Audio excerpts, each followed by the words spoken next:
Hey guys, I'm Vinny. I work for Scholar Painting out of Seymour, Connecticut.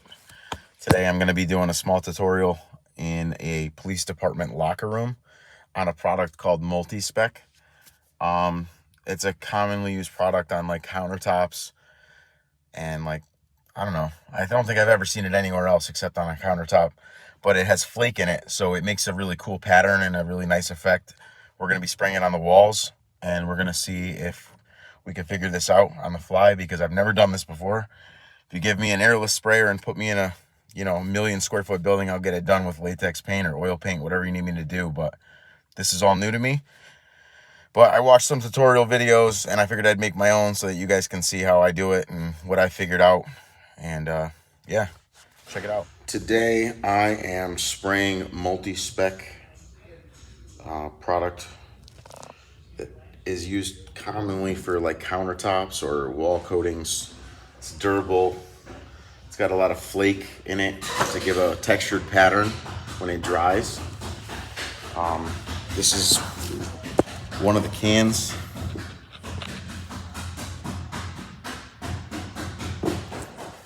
And this is a can that's open so you can see kind of what it looks like. So we are applying this to walls in a police department locker room today. And this product has to be sprayed with a high volume, low pressure pump. So I got this pump from Harbor Freight. Small pump, kind of on the expensive end, but to get the job done right, this is what I got. It comes with a cup gun, comes with a compressor. This is what it looks like all set up. Small pump, large hose, and your average cup gun. So I've already done some of the walls here. And this is what the finished product looks like. Needs to be sprayed in a cross stitch pattern, so vertical and then horizontal or vice versa, whatever you're more comfortable with. But it's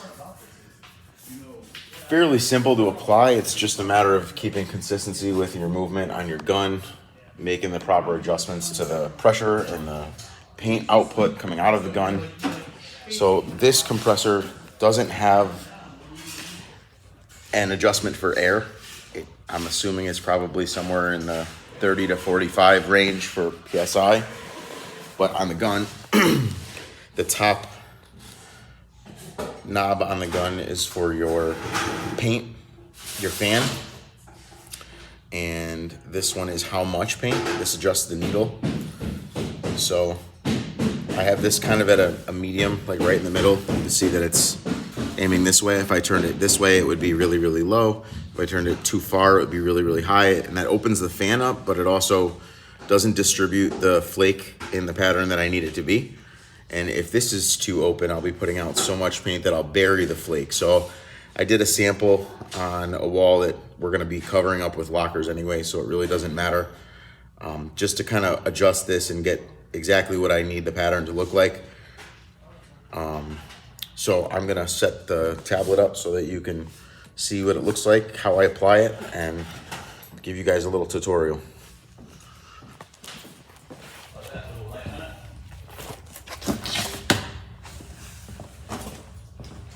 Special speckle?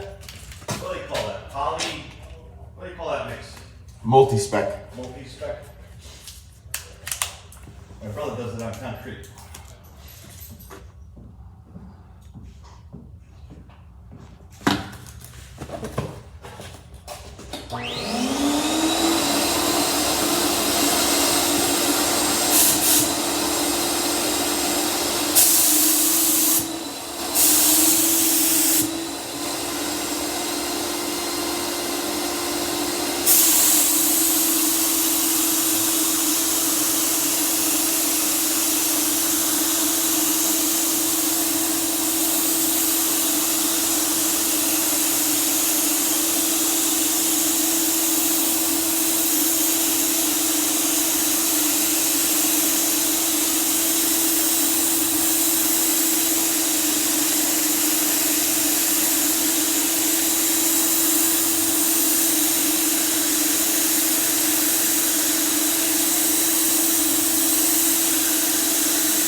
So that's the first coat.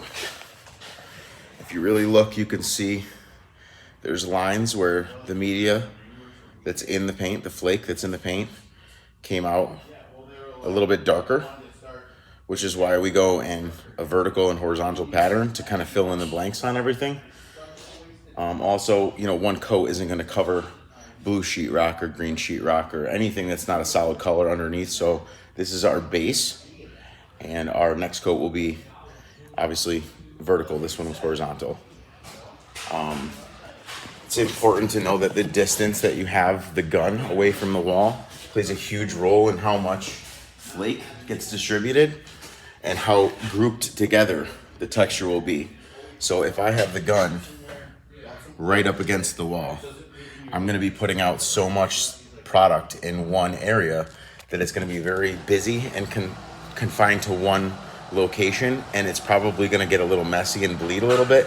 So I've done a couple samples on another wall, like I said, and I found that keeping the gun maybe 4 to 5 inches, maybe 6 inches at the most away from the wall gives me just the right distribution of flake that I need to really give a consistent spread. So you don't have to wait very long for this product to start to tack up enough to do another coat. Part of using a HVLP system is that as it's getting blown out of the gun, it's drying midair. It's actually already drying as it's coming up to the surface. So I'm gonna start doing the next coat, and we're gonna see what it looks like.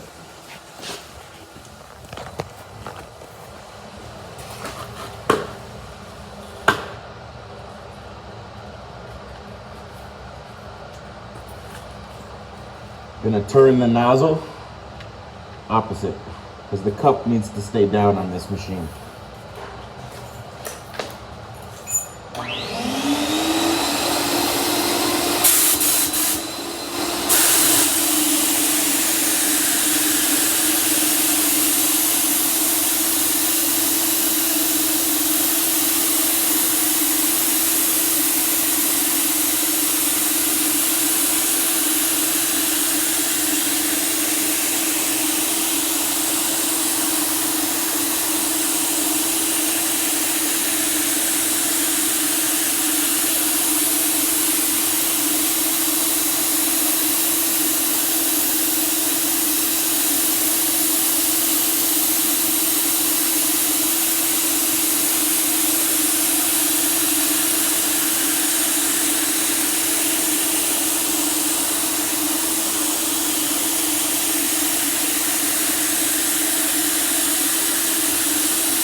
So I need more paint.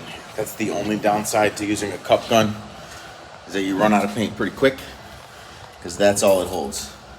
So where an airless sprayer, you're using a 5-gallon bucket or a 1-gallon can, and you have, half an hour, 45 minutes before you kill a bucket. With this, you only have a couple minutes with it before the can is empty. So I have to refill, but it's a good spot. I made it halfway through this wall with the vertical pattern so you could see the difference between our first coat versus our second coat, and why we do two different directions.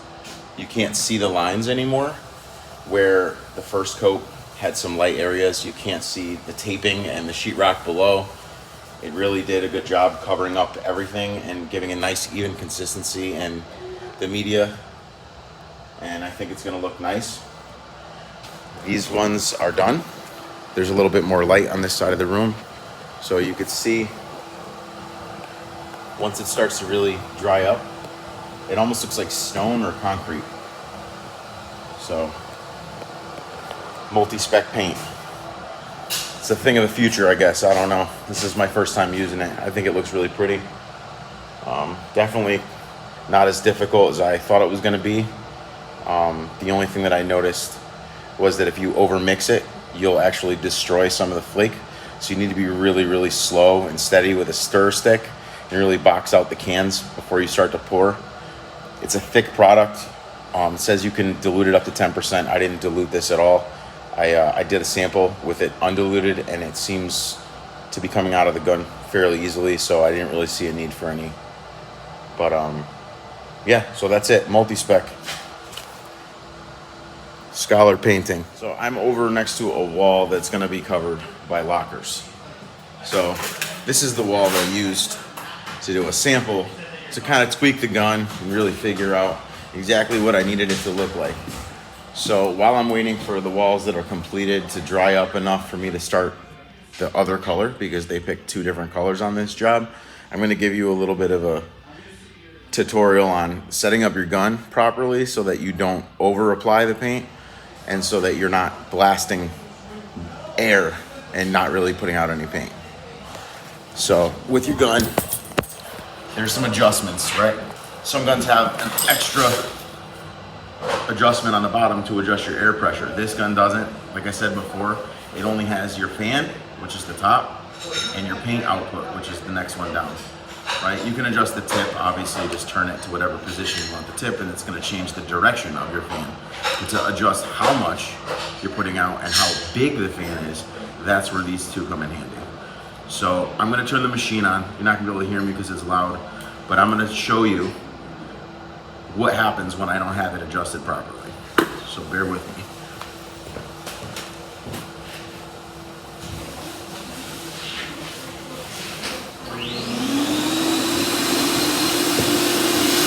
So I'm gonna start with this one for my fan, turned all the way down so you can see. I'm gonna keep this right in the middle. I have about 4 threads showing. That's how I know that it's not too far in on the tip and not too far out. If it's too far out, I'm gonna just be basically pouring paint into a stream of air. If I have it all the way down, then the paint's not gonna be able to get through because there's a needle that goes the whole length of the gun right here. And that needle pushes in and out of the tip. So the further back I have it, the further out the needle is and allows more paint to flow into the air. So I'm gonna keep this where it is. I have this turned all the way down. Let's see what it looks like.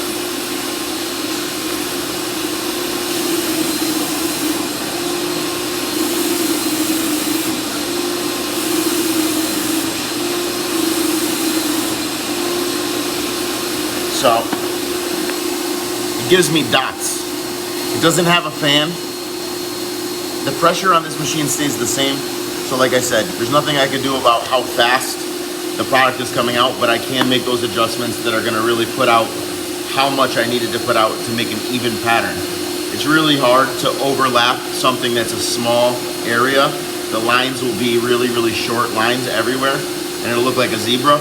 So if I turn it all the way up, this is opening the fan really wide. Let's see what that does.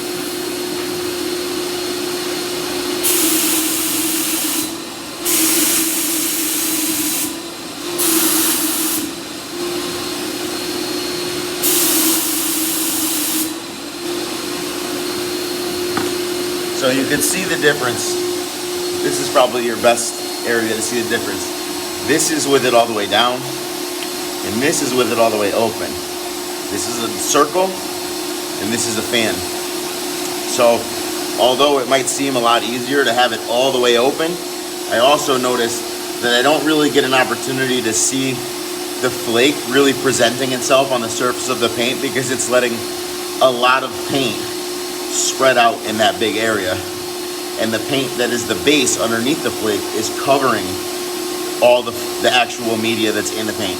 So if I turned it into the middle where I've been using it, the difference is the flake. So this is the one with the wide open fan right here. I'm gonna go over here and show you the difference.